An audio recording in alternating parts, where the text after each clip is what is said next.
இந்த பையன் கிரிக்கெட் பார்த்துட்டு ஜாலியாக கத்திட்டு இருக்கான். அவங்க அப்பா ஆஃபீஸ்லேருந்து டென்ஷனாக ஃபோன் காலோட வராரு. இந்த பையன் கத்துனதுமே சைகையிலேயே நான் ஃபோன் பேசிட்டு இருக்கேன் அப்படின்னு சொல்லிட்டு போறாரு.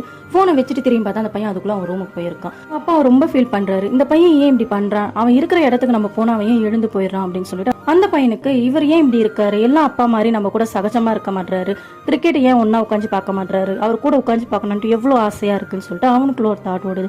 அப்படி ஒரு நாள் 2 பேரும் உட்காந்து சாப்பிட்டுட்டு இருக்கும்போது கொரியர் ஒன்று வருது. உடனே அவங்க 2 பேரும் சாப்பிட்டு அந்த கொரியரை போய் வாங்கிட்டு வராங்க. பார்த்து கொண்டு போ, பத்திரமா போன்னு சொல்லிட்டே இருக்காரு. அந்த பையன் தெரியாம ஒரு ஃப்ளவர் பாட்ஸ் உடைச்சிடலாம். இதுக்கு தான் சொன்ன, ஒழுங்கா பார்த்து போ, இது கூட உன்னால பண்ண முடியாதான்னு சொல்லி அவங்க அப்பா கத்திடுறாரு. அந்த பையனுக்கு உடனே ஏன் இந்த விஷயத்துக்குலாம் இப்படி கோவப்படுறாரு, இப்படி மூஞ்ச காட்டுறாரு, நம்ம என்ன பண்ணோம், அவங்க அப்பா தனியா யோசிக்கிறாரு.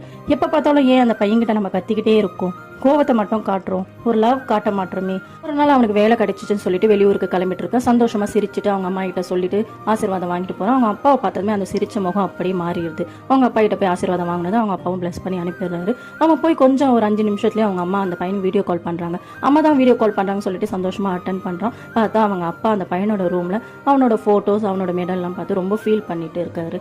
இதை அவன் பார்த்ததுமே அப்பதான் அவனுக்கு புரியுது அப்பாவோட லவ் அண்ட் கேர் எப்படி அப்படின்னு சொல்லிட்டு அவங்க அப்பாவுக்கு ஃபோனை பண்ணி அவங்க அப்பாவை மிஸ் பண்றேன்னு சொல்லி லவ் யூ சொல்லி ஃபோன் கட் பண்றான். இந்த வீடியோ பார்த்ததுமே எனக்கு ஒரு கவிதை ஞாபகம் வந்துச்சு. பார்த்ததும், அழக் தெரியாதவன் அல்ல, கண்ணீரை மறைத்து வைக்க தெரிந்தவன். அப்பா எப்பவுமே வில்லனா தான் தெரிவாங்க, இல்லாத போது ஹீரோவா தெரிவாங்க அப்படின்வாங்க. பெண் பிள்ளைகளுக்கு எப்பவுமே அப்பா ஹீரோ தான்.